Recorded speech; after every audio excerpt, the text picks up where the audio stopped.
class of ProfEd 1 for CED 10 and CED 12. So for today, we will have the lesson 1 on what we have the human development. As we define, human development is a pattern of change or movement that begins from conception up to and continue up to the lifespan we call death. Okay, so it's very important for us to know how an individual develop, especially the human being. So from the discussion that we have previous, you have given me important concept as well as prior knowledge regarding this matter. So we have to subdivide this topic into 3. So one is the major principles of human development. The second is the approaches to human development. And the third are the issues of human development. So to start with, we have 4 major principles of human development. Number 1, I do hope you are going to list this down for your lecture. So number 1, it is relatively orderly, meaning to say from conception up to the last part of the human being is the death. Okay, from birth to death. That is orderly, relatively orderly. Second is the rate of development is likely to vary from individual, meaning to say some would be slow, other are increasing immediately. So it depends. And when we say it depends, maybe on the environment, the experience, and of course hereditary, or the things, the characteristic that we inherit from our parents. Third is it takes place gradually, meaning to say an example of this is from being an infant going to toddler, and then being a child, and then adolescent and adulthood. So it have the phases in weeks, months, or even years. Okay, so in our developmental stage, we have in terms of weeks, months, and years. For number 4, as a process, human development is complex. Complex, meaning to say, there is a combination from biological to cognitive and socio-emotional. So, last meeting, we have discussed those important characteristics from childhood to adolescent and even to adulthood.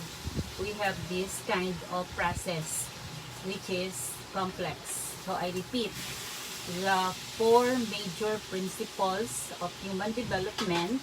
Number 1 is relatively orderly. Number 2 is the rate of the development varies from one individual to another. Third, the development takes place gradually. And the fourth is, as a process, the development is complex. Okay, the second subtopic is what we call approaches of human development. There are 2 approaches of human development. The first one is, everybody knows, it's the traditional. Traditional, meaning to say from giving birth up to death. That is most of the people know, traditional. The second is what we call the lifespan. The lifespan. So in the lifespan, there are 4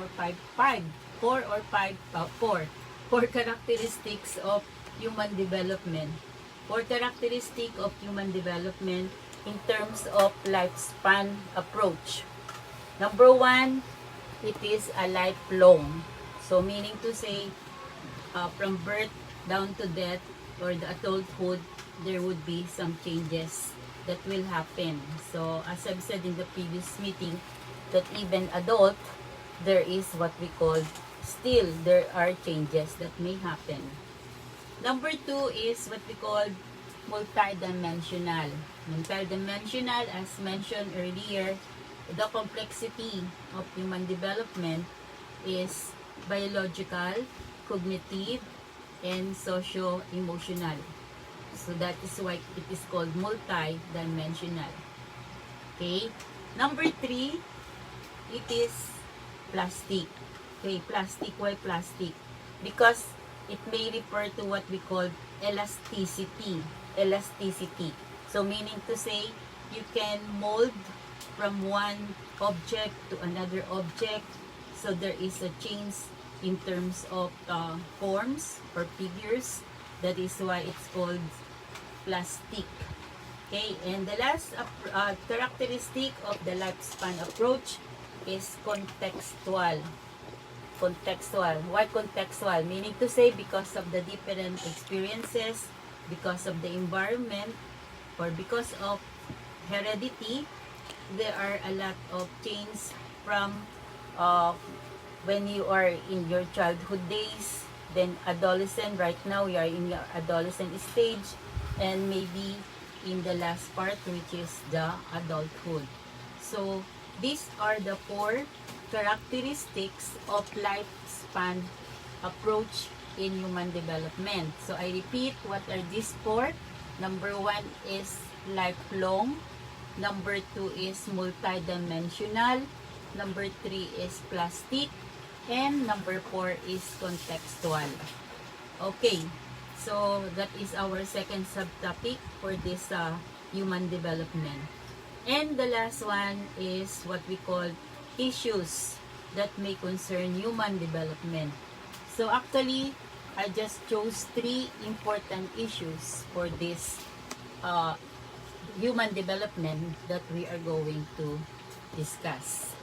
Okay, so number 1 is what we call nature versus nurture.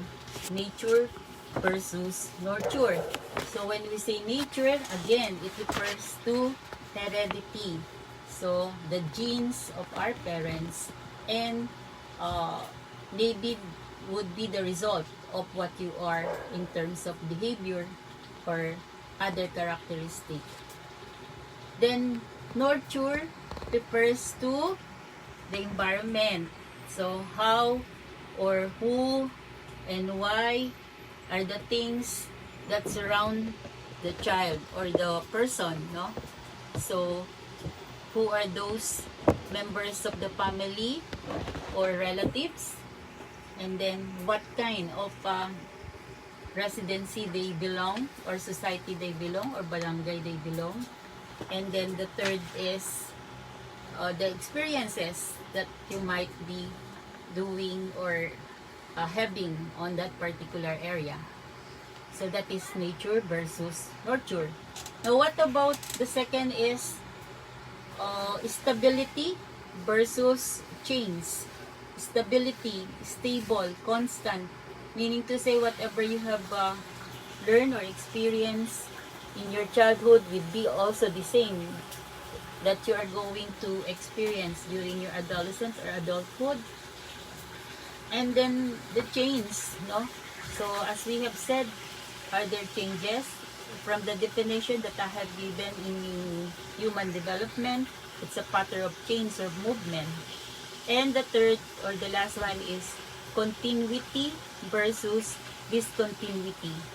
So again, is there a continuous process for human development, or it's just a cut on one movement lang if ever we are going to define discontinuity? Okay, these are the 3 issues that we have for human development: nature versus nurture, stability versus change.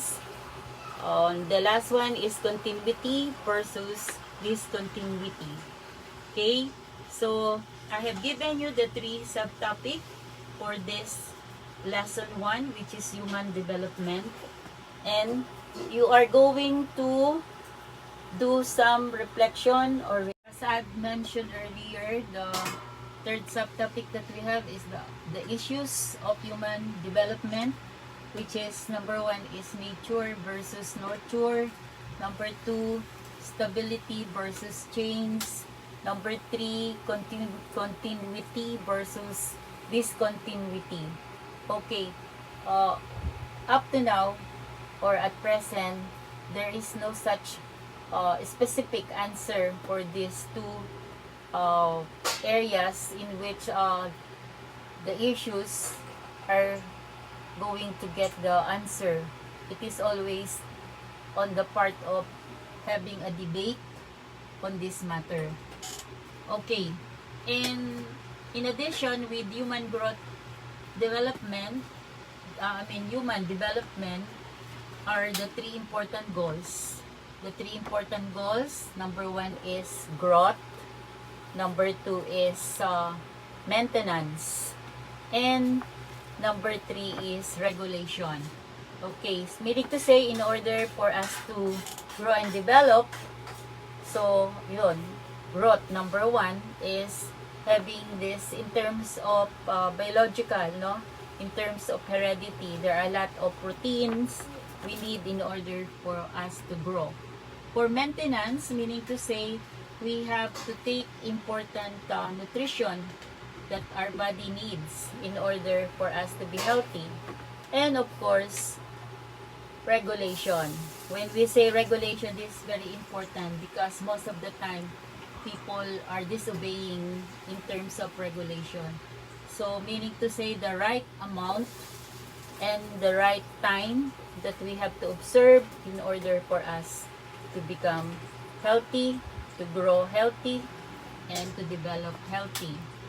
Okay, so I've mentioned the 3 subtopics. 1 is the major principle, 2 is the approaches and in which I give importance to lifespan, 3 is the issues. So, for your assignment, as graded for the recitation for our next meeting, you are going to choose 1 from each of the 3 subtopic I have given and give your reflection, 3 to 5 sentences of reflection on that particular subtopics. So choose 1 from major principle, choose 1 from the characteristic of lifespan approach, and choose 1 from the issue. Okay, so you are going to give your reflection regarding what you have chosen. So see you on the next meeting for your recitation regarding this matter. Okay, hope you like and subscribe to my channel. See you next time.